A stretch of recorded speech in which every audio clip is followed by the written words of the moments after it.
Qabel nibdew il-qudies nixtieq infakkarkom fil-miżuri ta' għajnuna lil xulxin f'dan iż-żmien tal-pandemija. Fis-santwarju u fil-knejjes kollha hemm l-obbligu tal-maskla jew il-visor. Min ma jkunx jista' joqgħod bil-maskla jew bil-visor jista' joħroġ fuq it-suntier tas-santwarju fejn jista' wkoll jisma' l-quddiesa imbagħad jidħol jitqarben waqt il-ħin ta' tqarbin. Jekk taraw li xi ħadd jidħol u ma jużax il-maskla waqt il-quddiesa, nitlobkom tmorru u tgħidulu. Walek f'dan is-sens ta' fraternità da qed nagħmluh għax inħobbu lil xulxin u biex minnu vulnerabbli ma jibbatix aktar. Walek nibdew din il-quddiesa fl-isem tal-Missier u tal-Iben u tal-Ispirtu Santu. Grazzi lilkom Muslim minn Alla Missierna u Sidna Ġesu Kristu. U t-leżis l-lum qegħdin nofru din il-quddiesa għall-erwieħ tal-familja Ċilja. U biex nitħejju tajjeb għal dan misteru li issa qegħdin niċċelebraw, jew nitolbu maħfra l-mulej għal dawk id-drabi li fihom inqasnieh.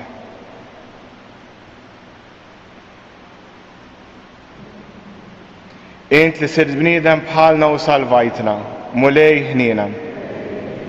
Int li mittalina fuq is-salib, Kristu ħniena. Int li ftaħtilna triq tas-sema, mulej ħniena. Iħenna lina Alla li jista' kollox, jaħfrinna d-nubitna, biwassalna għal ħajja ta' dejjem. Nitolbu. Jaf mulej mal-qaddejja tiegħek u xerred dejjem tjubitek fuq kull min jitolbok. Ġeddet suħares kull ma joġob lilek, f'dak li ju fġieħ tagħhom jarfuk bħala ħallieq u mexxej. Bibnek Ġesu Kristu Sidna li hu Alla, mek jgħix wisaltan flimkien mal-Ispirtu Santu għal dejjem ta' dejjem.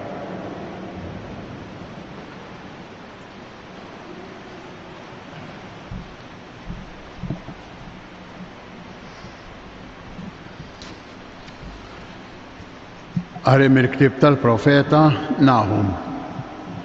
Ara, fuq il-muntani hemm ir-riġlejn ta' min iġib l-aħbarijiet it-tajba. Ta' min isliem xandar. Għamel bil-ferħ il-festi tiegħek, Ġuda, u rott wedietek, għax ma jżidx jgħaddi minnek ix-xitan ta' Bejġal, intemm għal kollox.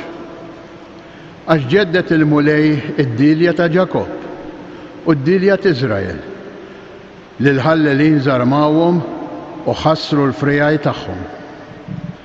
Ħażina l-belt id-dmija, kollha erq, mimlija ħtif, u s-serq ma jaqta' xejn. Ħoss il-frosta, ħoss it-karwit tar-roti, żwiemel li lebtu ħfief, karrijiet jaqbżu, rikkieba jħebbu għall-edewwa tagħhom, ix-xabla tleħħ fid-dinja, il-lanza tilma, kotra ta' midrubin, għad kbir ta' maqtulin, iġsma bla tarf, kulħadd infixkel jaqa' fil-mejtin. Inwaddab il-ħmiġ fuqek, u ġieħek inwaqqalek, u nagħmel wirja minnek. U jiġri mbagħad li min ħares lejk jitwarrab minnek u jgħid: Ninwe meqruda, min se jitħassara? Mnejn infittxa min iħenna għalija?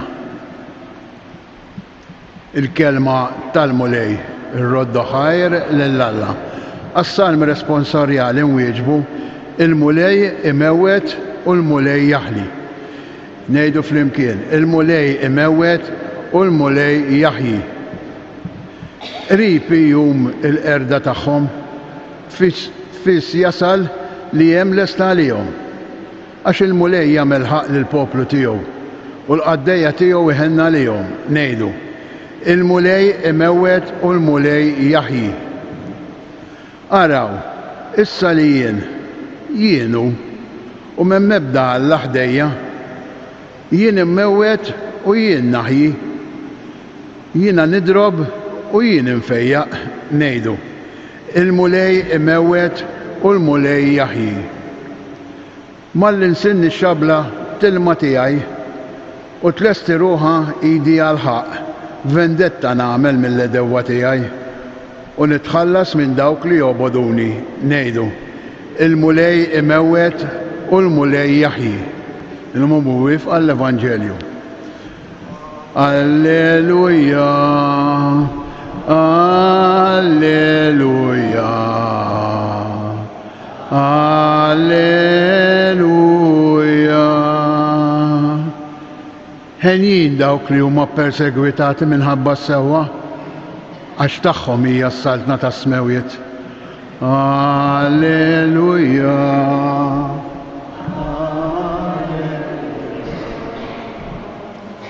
Alleluja. Il-mulej ma'kom. Qari mill-Evanġelu skont San Mattew. F'dak iż-żmien Ġesu qal lid-dixxiepli tiegħu: jekk xi ħadd irid jiġi warajja, għandu jiġħad lilu nnifsu, jerfa' salibu u jimxi warajja.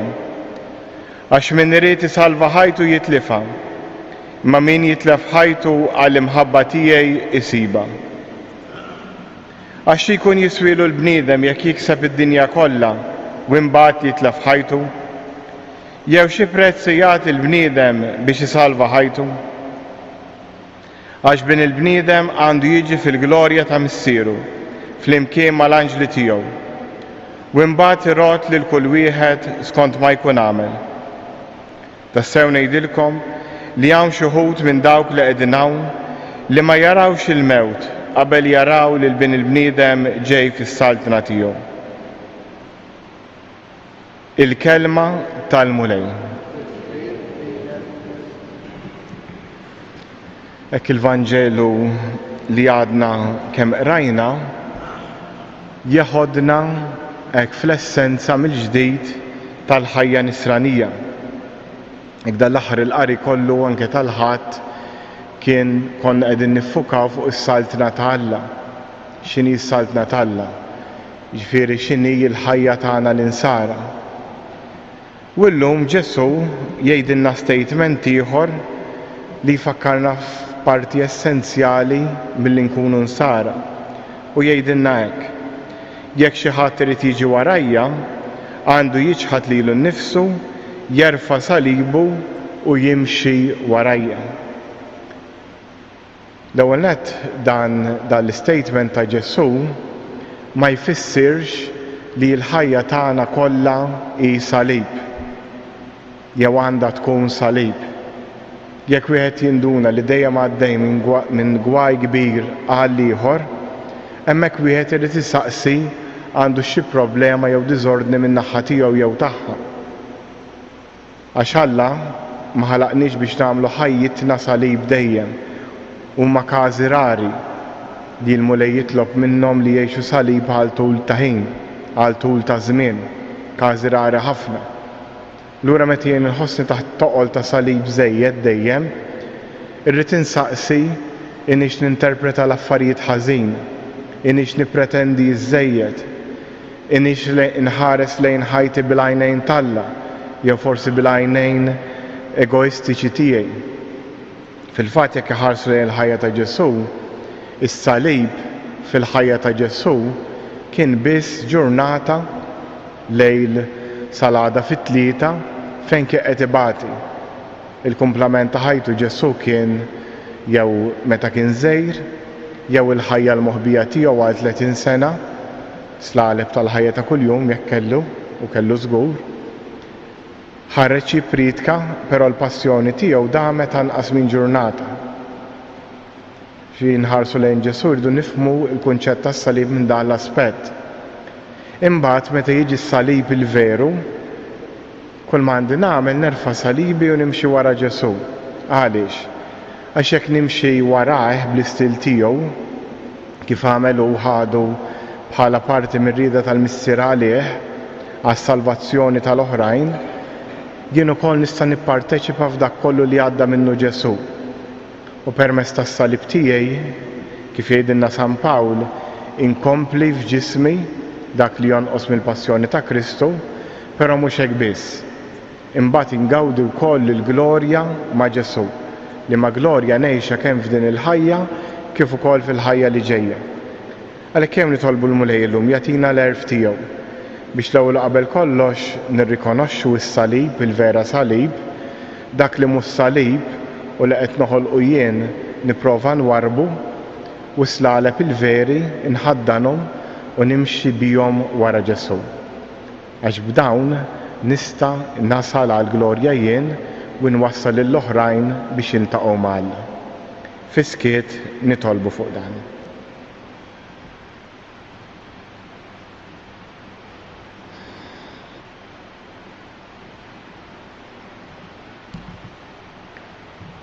Issa nqumu bil-wifqa biex resqu talbina il-missierna tas-sema. Hekk jew nitolbu għall-Knisja, għall-Papa, għall-isqifijiet, għas-saċerdoti, għal dawk kollha involuti fil-Ministeru tal-Knisja biex kull wieħed waħda minna narfu nimxu fuq l-istil ta' Ġesu. Nitolbu. Kif nafu qegħdin ngħixu fi żmien ta' pandemija, jew nitolbu l-Mulej jagħtina l-erf tiegħu biex ma nirriskjawx iż-żejjed u biex il-Mulej jibgħat aktar għaqal f'min imexxi biex jieħu deċiżjonijiet għaqlija u fil-ħin. Nitolbu. Jew nitolbu wkoll għal dawk li huma morda, għal dawk li qegħdin ibatu u għal dawk li jieħdu ħsiebhom. Nitolbu. U issa fiskiet jew resqu talbina il-missierna tas-sema.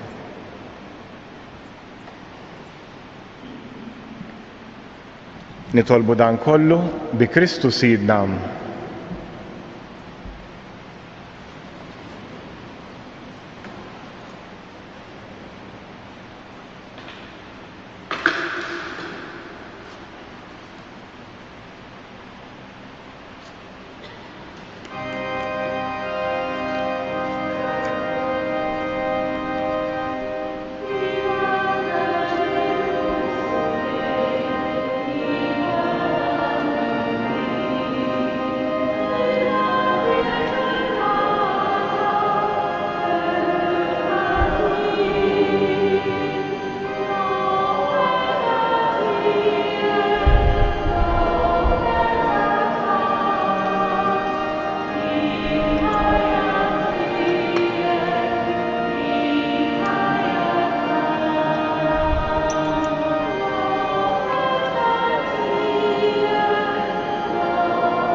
Itolbuti bis-sagrifiċċju tiegħu tagħkom ikun jogħġob l-Alla l-Missier li jista' kollox. Ħtiġijiet tagħna u tal-Knisja mqazza kollha tiegħu. Fit-tieba tiegħek Mulej qaddes dawn id-doni u ilqa' s-sagrifiċċju li sejrin nofrulek. Għamel li aħna wkoll inkunu offerta li tibqa' għal dejjem quddiemek. Bi Kristu Sidna, il-Mulej magħkom. Nerfgħu qlubna l fuq.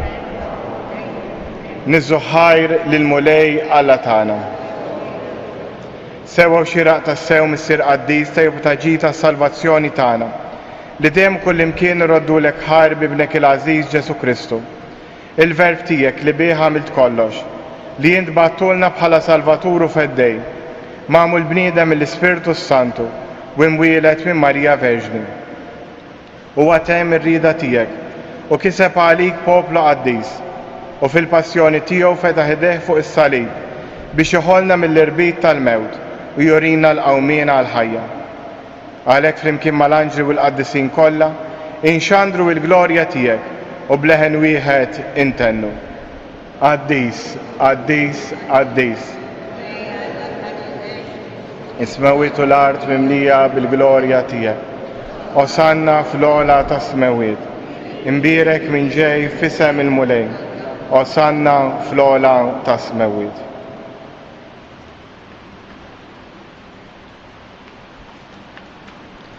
Qaddis tas-sew int Mulej, inti lajn ta' kull qdusija.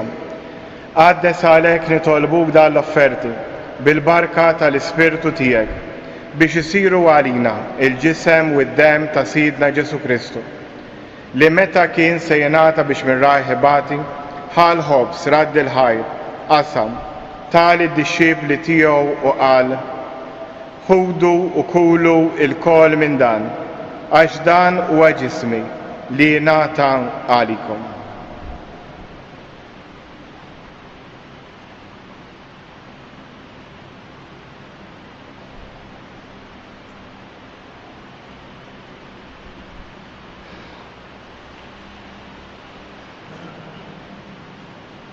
Ekku kol wara li klaħal kalġ reġrat il-ħar tal-disċipli tiegħu qal, ħudu jxorbu minnu il-kol, għax dan huwa l-kalġi ta' demmi, tal-patt il-ġdid li jibqa' għal dejjem, id-dem li jxerret għalikom u għal-bnedmin kollha għal maħfra ta' dnubiet.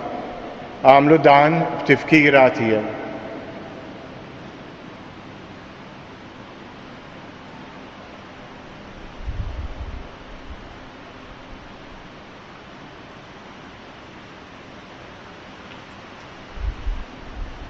Danu il-misteru tal-fidi.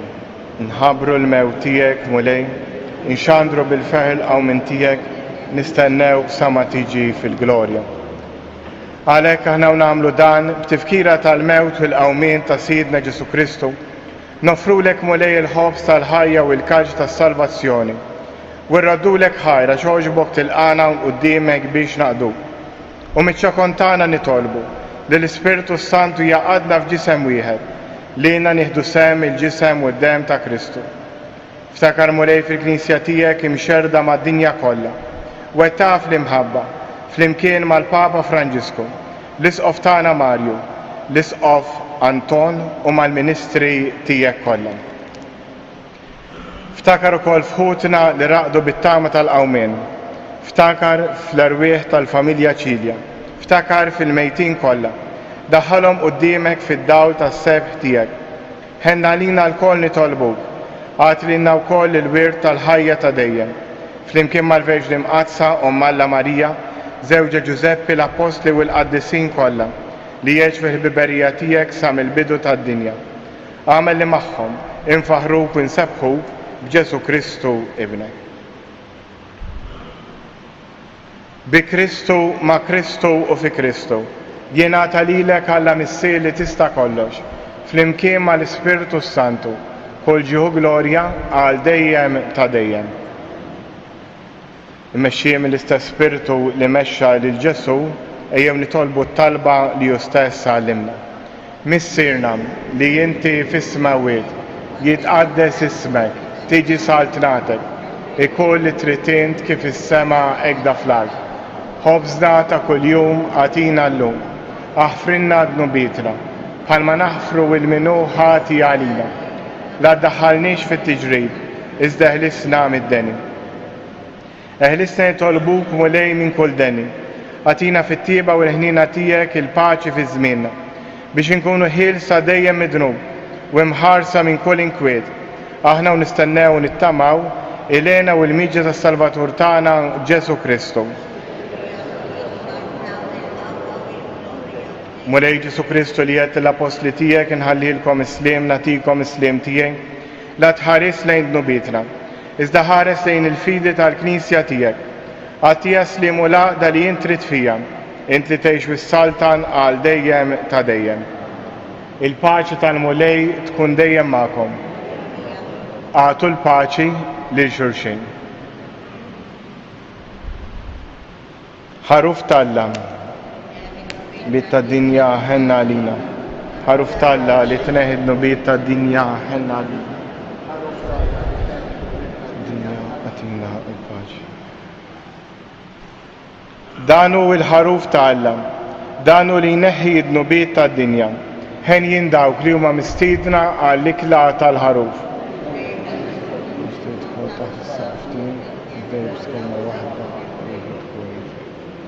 Il-ġisem ta' Kristu.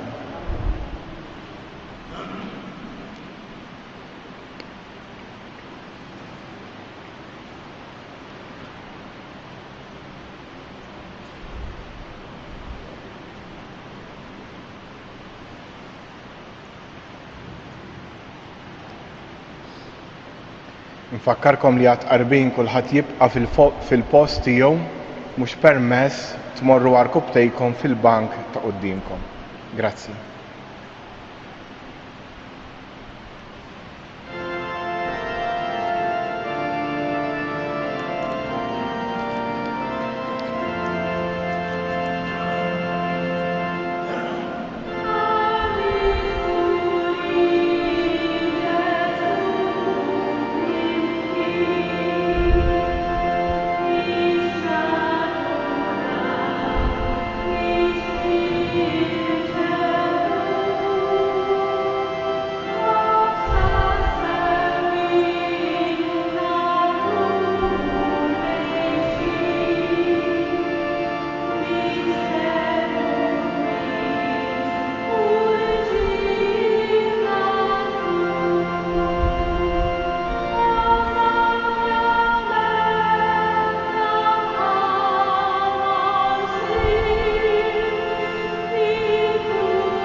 Nitolbu. Ibqajn dejjem u lej lil dawk li tajjex bid-don tas-sema. U kif qatt ma teda tagħmlilhom il-ġid, għatihom ukoll ikun jistħoqilhom il-fidwa ta' dejjem. Bi Kristu Sidna il-mulej magħkom. U iberikkom Alla li jista' kollox, il-Missier, l-Iben u l-Ispirtu Santu. Morru u għejxu fil-paċi ta' Kristu.